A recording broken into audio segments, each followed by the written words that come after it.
इफिसियों की किताब और उसका पहला अध्याय और उसके 3 पद में लिखा है, हमारे प्रभु यीशु मसीह के परमेश्वर और पिता का धन्यवाद हो, उसने मसीह में हमें स्वर्गीय स्थानों में सब प्रकार की आशीषें दी है, जैसा उसने हमें जगत की उत्पत्ति से पहले, हमें जगत की उत्पत्ति से पहले हमें मसीह में चुन लिया है। यही हमारी बुलाहट है। जगत की उत्पत्ति से पहले हम पैदा, जगत ही नहीं हुआ था तो हम कहां से पैदा हो जाते? जरा ध्यान से सुनिएगा। जगत ही नहीं था तो हमारा वजूद होने का सवाल ही नहीं उठता है। फिर हमारा चुनाव कैसे हो गया? हम तो थे ही नहीं। और जिस मसीह को आज यीशु के अंदर झांकते हो, वो तो आज से 2023 साल पुराना है, पर बाइबल कहती है वो तो जगत की उत्पत्ति से पहले भी था। मसीह भी जगत की उत्पत्ति से पहले था और हम भी जगत की उत्पत्ति से पहले थे।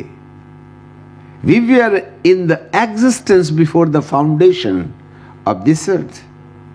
यूहन्ना की किताब, पहला पतरस की किताब और उसका पहला अध्याय और उसके 18वें पद से बाइबल हमें इस प्रकार से कहती है। ऊपर की बातों का उपयोग नहीं है, काम की बात में रुक जाएंगे। क्योंकि तुम जानते हो कि तुम्हारी निकम्बी चाल चलन जो बाप दादों से चली आती है, उससे तुम्हारा छुटकारा सोने और चांदी और नाशवान वस्तु से नहीं, काम की चीज यहां है, परंतु निर्दोष और निष्कलंक मेमने अर्थात मसीह के बहुमूल्य लहू के द्वारा हुआ है। और बहुत ही ज्यादा इंपॉर्टेंट 20 है, उसका ज्ञान तो जगत की उत्पत्ति से पहले जाना गया था। That means Messiah was in the existence before the foundation of this earth. ये कहते हैं हमारा सनातन है। अरे सनातन वो होता है जिसके पैदा होने की तारीख नहीं मालूम और मरने की तारीख नहीं मालूम। ऐसा थोड़ी होता है कि आज से 10,000, 20,000, 40,000 साल पहले हम वजूद में आ गए तो सनातन हो गए।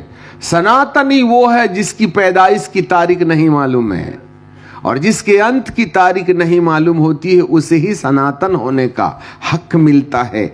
मेरा यीशु सनातन यीशु है। वो जगत की उत्पत्ति से पहले था, वो जगत की उत्पत्ति नष्ट होने के बाद भी रहेगा। इसलिए सनातन केवल एक है और वो है उसका जाना तो जगत की उत्पत्ति से पहले ही से था। वो भी जगत की उत्पत्ति से पहले था और हम भी जगत की उत्पत्ति से पहले थे। हमारा भी चुनाव जगत की उत्पत्ति से पहले हुआ। अरे जो होगा तभी ना चुना जाएगा, जो होगा ही नहीं उसका चुनाव कहां से होगा? इसका मतलब जिसको चुना जा रहा है जरूर वो अलग है और जो पैदा हुआ है वो अलग है। हम पैदा होने वाले के पीछे लगे रहते हैं हाथ धो के, और उसी के लिए कमाते कमाते जिंदगी की 70 साल की जिंदगी पेंसिल सामान घस देते।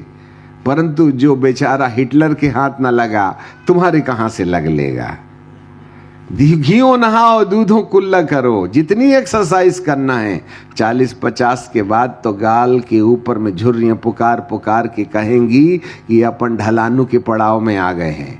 आप स्याही कितना भी लगा लो दाढ़ी में या बाल में, हफ्ते के बाद में खुटियां खेल खिला के कहेंगी ओरिजिनल नहीं है।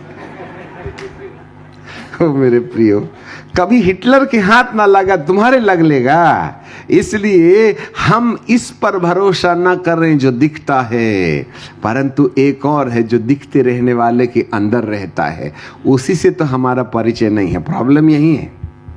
जिस दिन हम इस तन में रहने वाले को पहचान जाएंगे, उस दिन इस संसार में, देह के जीवन में, संसारिक जीवन में अनुशासित करने के लिए हमें आपके सिर में फटाका नहीं फोड़ना पड़ेगा। आप खुद ही सुधर जाइएगा। डांटते डांटते हमारा माथा खराब हो गया। एक दिन हमारे भी बाल यहां तक थे, धीरे धीरे चले ऊपर की तरफ में। ये आप ही ने तो नोचा था, ना जाने कितने हजार बच्चे एक एक गिराते रहे तो रहेंगे बेचारे सिर में कहां से। ये सब कमाल कलीसिया का है। कहने का मतलब ये हो गया कि हमारी जो जिंदगी है कहीं ना कहीं हम अनुशासित करने के लिए जो उपाय करना चाहते हैं करते रहें, परंतु मनुष्य का मन कभी भी सलाह नहीं मानेगा। पर जिस दिन हम अपने आप को पहचान जाएं, अभी इन दिनों के अंदर में जो बात प्रभु प्रकट कर रहे हैं वो ये है कि पहले हम लोगों को सलाह देते थे, बेटा झूठ नहीं बोलना, ऐसा क्या, गाली नहीं बकना, ऐसा क्या, मोबाइल नहीं खेलना, ऐसा क्या, बेटा मामा पापा का आदर करना, ऐसा क्या। हमको ऐसा लगता था कि जब कभी कोई बुजुर्ग हमको शिक्षा देते थे तो हम ध्यान से सुन के उसकी प्रैक्टिस किया करते थे। परंतु आज की तारीख में किसी को कितना ही समझा दो वो वही करेगा जो उसका मन करता है, और यदि ज्यादा ही समझा दिए तो हम बदनाम हो जाएंगे। कहने का मतलब समझ गए होंगे। यदि आपके प्राइवेट चीजों के ऊपर में ज्यादा ही हस्तक्षेप करें तो आप बाइबल उठा के नंबर 1 वाली गली से सिर खाता है। जैसे आपके नरक जाने से हमारे बाप का चमड़ा जलेगा और स्वर्ग गए तो हमारी संस्था के नाम पर मनी ऑर्डर भेजने वाले हो। परंतु क्या करें, कोई अपने बिगड़े पर किसी प्रकार का हस्तक्षेप पसंद ही नहीं करता है। जमाना गया जब लोग सुधरने के लिए सीखते थे, अब सुधारक को सुधार लेते हैं बिगड़े हुए। अरे पास्टर साहब तुमको समझ में नहीं आता, चलो हम उतर जाते हैं, तुम ही बैठ जाओ यहां पर। आज यही तो चल रहा है, कोई सुनना पसंद नहीं करता है। इसका मतलब है एक वक्त था इंसान अनुशासित होने के लिए शिक्षा प्राप्त करते थे। आज शिक्षा देते देते हम आपको अनुशासित करते करते हम खुद ही बिगड़ जाते हैं। आपको क्या अनुशासित कर पाएं? यह समस्या आज मनुष्य के जीवन के अंदर में भरी पड़ी हुई है। इससे ऐसे पता चलता है कि अब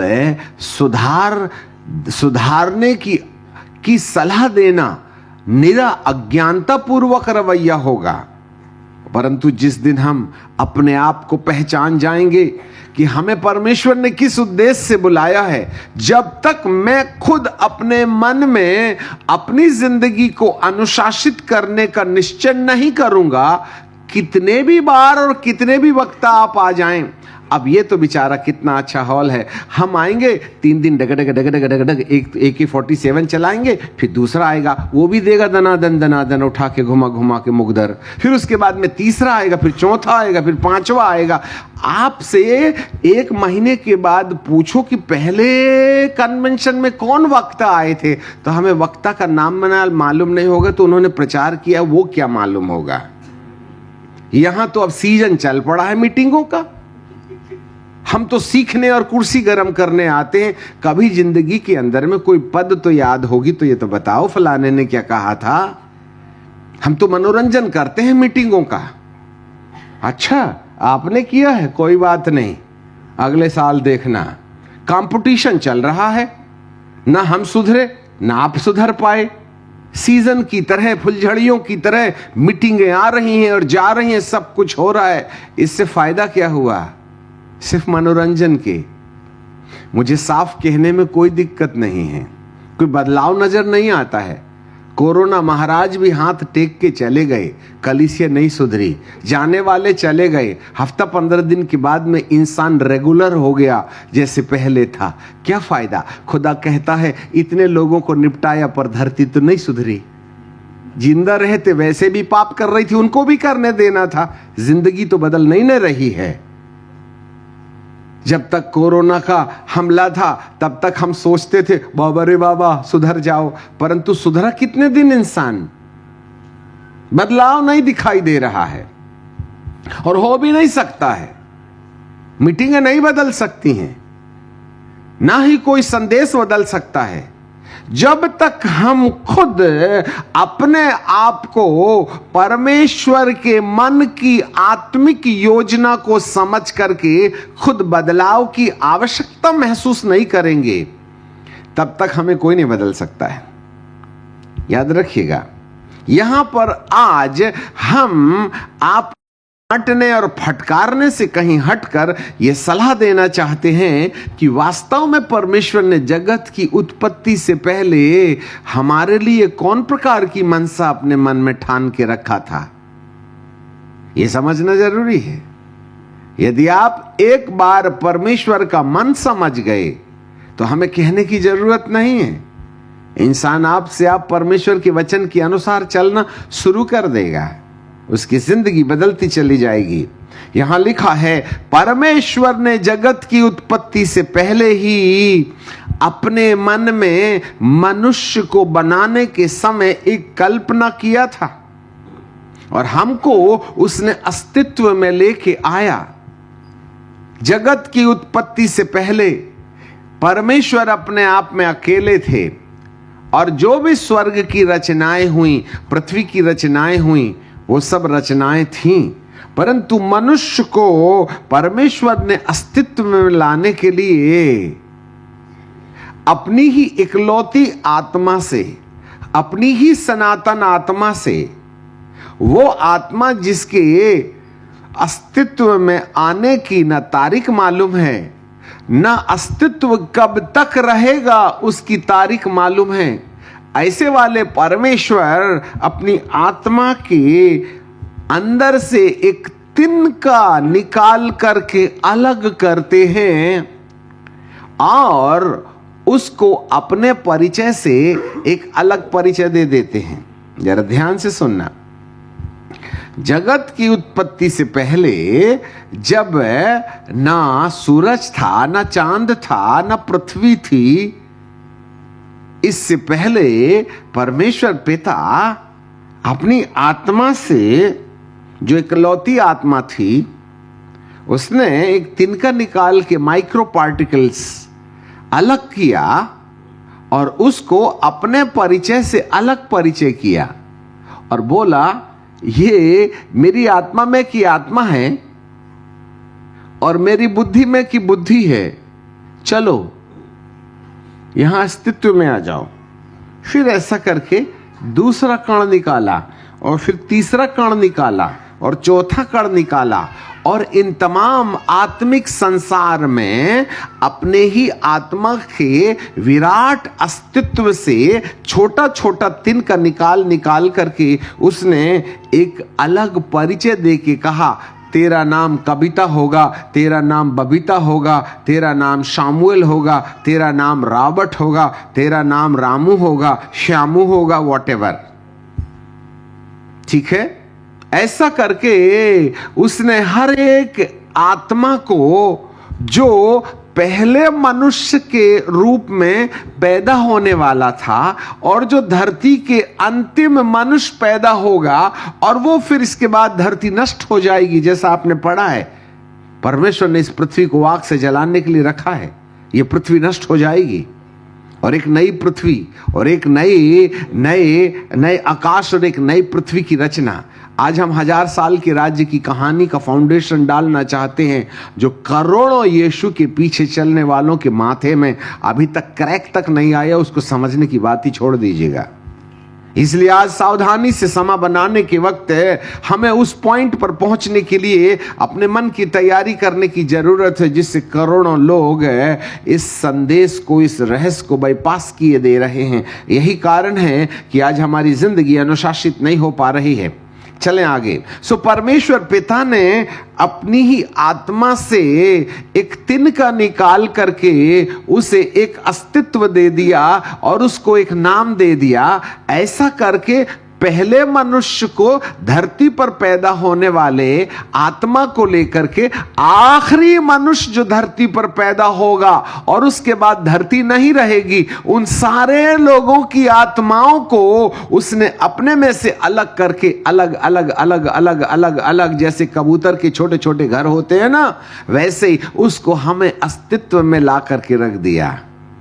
और हर खाने में उस आत्मा को बोला, तुझे फलानी तारीख को फलाने वाले मामा और फलाने वाले पापा के द्वारा पैदा होकर के तन पहनना है। और उसने हर आत्मा में टैग लगा दिया कि तू कौन से सन में पैदा होगा और मरने की तिथि भी डाल दी कि तेरी तारीख निपट जाने की ये फलानी होगी। ऐसा करके परमेश्वर ने जगत की उत्पत्ति से पहले ये सारा प्लान करके बैठा हुआ था।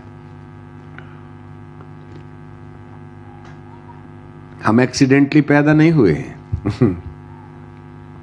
अकारण पैदा नहीं हुए हैं। हमारा अस्तित्व जगत की उत्पत्ति से पहले जाना गया और उसकी योजना और उसकी तारीख के आधार पर आपको एक विशेष शरीर में एक विशेष दिन में पैदा होने के लिए नियुक्त किया गया था। ध्यान से सुनिए पीछे वालों भी, एक विशेष समय और विशेष आकृति के तन में पैदा होने के लिए परमेश्वर ने योजना बना के रखा था और उसके समय अनुसार हम कहीं ना कहीं मां के गर्भ में कंसीव हुए। वो सेकंड भी परमेश्वर जानता है। इसलिए रोमियो की किताब में और उसके 8वें अध्याय में आपने देखा जहां लिखा है 29 में, जिन्हें उसने पहले से जान लिया। कब के पहले से जाना? जगत की उत्पत्ति से पहले जाना। और उसके बाद में लिखा है उन्हें पहले से ठहरा दिया। कब के पहले से ठहरा दिया? जब ये आत्मा जो जगत की उत्पत्ति से पहले परमेश्वर में से अलग की गई और उसे एक परिचय दिया गया कि तुझे तन पहनना है, तब वो तन जिस समय पहनने जाता है, मां अपने गर्भ में जिस समय कंसीव के सेकंड में रहती है, जब माता के एग में पापा का स्पर्म हेड मारता है और जो स्पार्किंग होकर के प्रेगनेंसी होती है, वो तारीख खुदा बाप है, वो दिन, वो घंटा, वो मिनट और वो सेकंड परमेश्वर कोख के अंदर झांक रहा था कि मेरा दर्शन पूरा करने के लिए मुझ में से निकली आत्मा ने तन पहनने का काम शुरू कर दिया है। इतना सटीक रीति से। अरे माँ तो आइडिया लगाती है, फलाने हफ्ते में मेरा मासिक धर्म बंद हुआ इसलिए मैं माँ बनने वाली हूं। मेरे मालिक को सेकंड भी मालूम था, वो हमको देख रहा था। वो दिन वो ठहराता है जिस दिन मां के गर्भ में गर्भ धारण होता है। यस, इसलिए गर्भ के फल परमेश्वर की ओर से दिए हुए वरदान हैं, उसको मिटाना नहीं, बहुत महंगा पड़ेगा बाद में। अभी तो शौक फरमा लो तुम। कहने का मतलब समझ गए होगे आप। बाइबल का परमेश्वर कहता है उसने पहले से ठहरा लिया है। हाँ, उसने पहले से ठहरा लिया है। No abortion. बहुत सजा पड़ेगी अवर्शन करवाने वाली हो। किसी भी तरीके का अनुचित काम मत करना, अन्यथा मर्डर का केस खुदा बाप जिंदगी भर माफ नहीं करेगा। एक आत्मा को आप मिसकैरेज करके खुदा के प्लान से एक आत्मा को महरूम कर रहे हैं, उसकी मुआफी मिलेगी या नहीं मिलेगी इसके बारे में हम कह नहीं सकते हैं। क्या सजा होगी उसकी सजा बाद में बताएंगे हम आपको। बाइबल का परमेश्वर कहता है हर गर्भ में आने वाला आत्मा को तन पहनाने का प्लान परमेश्वर का है, चाहे वह लीगल हो या इलीगल हो। यदि कोई इलीगल है तो भी उस आत्मा को तन पहनने से रुकावट पैदा करने वाले धरती के तुम कोई दूसरे ईश्वर नहीं हो सकते हो। और यदि आपने ये महापाप किया है मिसकैरेजेस करके, तो अपने परमेश्वर का पैर पकड़ के माफी मांगो, चाहे जाने में हो या अनजाने में हो।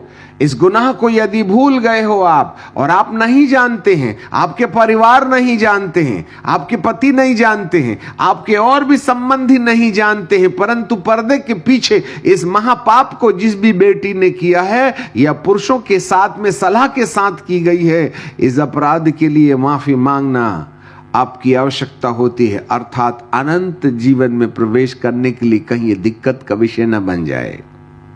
सावधान। बाइबल का परमेश्वर हमें साफ कहता है मैं मां के गर्भ में जब कभी किसी आत्मा को तन पहनने की तारीख निश्चय करता हूं, यह मेरा प्लान है और तुम मेरे प्लान के विरुद्ध खड़े होगे तो मेरी नजर से गिर जाओगे। मैं तुम्हें अपने प्लान के विरुद्ध काम नहीं करने दूंगा। इसका भुगतान देना पड़ सकता है आपको। आगे लिखा है, मैंने जगत की उत्पत्ति से पहले अपनी आत्मा से एक तिनका निकाल करके उसको एक नया परिचय दिया और मां के गर्भ में इस तिनके को तन पहनने की तारीख भी मैंने डिसाइड की है। उस समय मैंने उसको जान लिया। इन दोनों समयों में मेरे पास परमेश्वर कहते हैं मेरे मन में एक योजना थी और वो योजना ये थी कि मैं आत्मा को मरणहार शरीर पहना रहा हूं। Listen me carefully. मैं आत्मा को मरणहार शरीर पहना रहा हूं।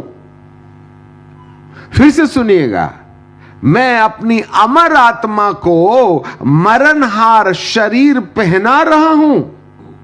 फिर एक बार सुनिएगा, मैं अपनी सनातन आत्मा को मरणहार शरीर पहना रहा हूं और जब ये आत्मा मरणहार शरीर पहन करके 70-90 साल जिंदा रहेगी, उस समय उसे एक ड्यूटी दी जानी है, उसे काम सौंपा जाना है, उसे एक महत्वपूर्ण पाठ परमेश्वर की ओर से अदा किया जाना है, जिससे कि मनुष्य इस मरणहार शरीर को अमर शरीर पहनाने की पद्धति को, अमर शरीर को पहन लेने वाले सिस्टम को, अमर शरीर पहन लेने वाले सिद्धांत को, अमर शरीर पहन लेने वाले काम को कर करके वो अपने लिए इस देह को अमर बनाने का उपाय करे।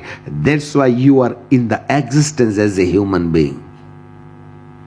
आप कोई डॉक्टर इंजीनियर बनने के लिए पैदा नहीं हुए थे और नहीं जनता बढ़ाने की मशीन हो आप, परंतु परमेश्वर पिता ने हर आत्मा, हर एक व्यक्ति के तन में अपनी आत्मा को, जिसे जगत की उत्पत्ति से पहले उसने प्लान करके रखा था कि जब मनुष्य पैदा होगा और मरेगा, इस बीच में उसे ये बुलाहट समझ में आना कि मैं तुम्हारे तन को कैसे महिमा की देह में रूपांतरित करूं और किस शर्त में मैं इस मरणहार को अमरता दूंगा।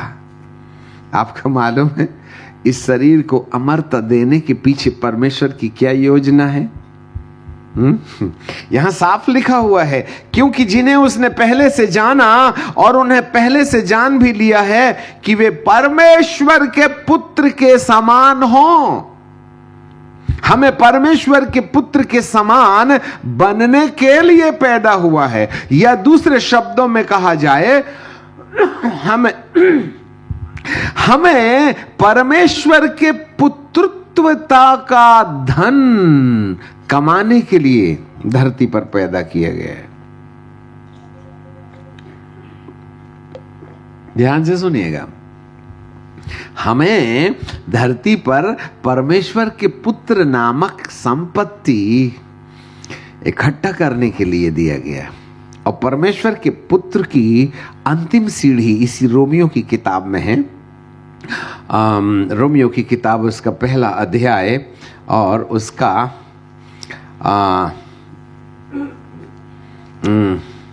16वां पद, जहां पर 16वें पद में लिखा है, क्योंकि मैं उस सुसमाचार से नहीं लजाता जो हर एक विश्वास करने वालों के लिए पहले तो यहूदी और फिर यूनानियों के लिए उद्धार के निमित्त परमेश्वर की सामर्थ है। अब तीसरे पद में आ जाइए। अपने पुत्र हमारे प्रभु यीशु के विषय में प्रतिज्ञा की गई थी कि शरीर के भाव से वह दाऊद के वंश में उत्पन्न हुआ। शरीर के भाव से वह दाऊद के वंश में उत्पन्न हुआ और पवित्रता, पवित्र नहीं, पवित्रता की आत्मा के भाव से मरे हुओं में से जी उठने के कारण सामर्थ के साथ वह परमेश्वर का पुत्र ठहरा। हमारे पीछे बोल सकते हैं आप लोग जोर से, पवित्रता की आत्मा के भाव से मरे हुओं में से जी उठने के कारण सामर्थ के साथ परमेश्वर का पुत्र ठहरा। हाँ, इसी के लिए उसने हमको ना जगत की उत्पत्ति से पहले जाना और जगत की माँ के गर्भ में जाने से पहले ठहराया कि तुझे जब धरती पर पैदा होगा ना तो तुझे परमेश्वर का सामर्थ्य पुत्र बनने की जो तीसरी कैटेगरी है वहां पहुंचना है, जहां पर जैसे मेरा इकलौता बेटा मरे हुओं में से जी उठने के बाद वह महिमा की देह पहनकर मेरे अनंत काल के राज्य में प्रवेश कर गया ना, वैसे ही मैंने हर आत्मा को भौतिक और मरणहार शरीर इसलिए पहनाया कि तुम यीशु के दोबारा आने के समय अमर शरीर को धारण करने के लिए मरने से पहले धन कमा के रखो। जरा उलझी भाषा है, जरा ध्यान से सुनना। अब आप कहेंगे साहब, हे प्रभु जी आप ऐसा क्यों करते हो, मेरे को ये मरे वाले शरीर से अमर शरीर क्यों पहनाना चाहते हो? तो प्रभु बोलेंगे, बेटा मैंने तेरे लिए एक नगर बनाने की योजना बना के रखी है। इसलिए तो यूहन्ना की किताब के 14वें अध्याय में प्रभु जी ने, यीशु मसीह ने कहा था, मैं तुम्हारे लिए जगह तैयार करने जाता हूं और जब मैं तुम्हारे लिए जगह तैयार कर चुकूंगा तो मैं फिर आऊंगा और तुम्हें उस जगह